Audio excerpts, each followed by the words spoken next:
Dans une requête select, qu'est-ce qu'on va retrouver? Donc il faudra bien suivre l'ordre. En premier, on doit avoir la liste des champs à afficher, ce qu'on appelle la projection.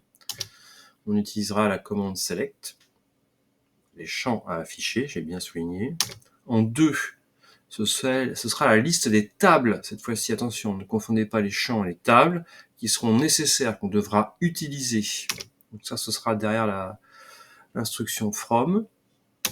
En troisième, donc en gris clair, parce que c'est pas obligé, on peut ne pas en avoir, une jointure entre deux tables, s'il y a plusieurs tables, si on a besoin de plusieurs tables, si on n'a pas besoin de plusieurs tables, il n'y aura pas de jointure. Ça, c'est à mettre dans le where. Et le where n'est répété qu'une seule fois, donc ensuite, si on a besoin d'autres lignes d'instruction, on mettra and au début de chaque ligne.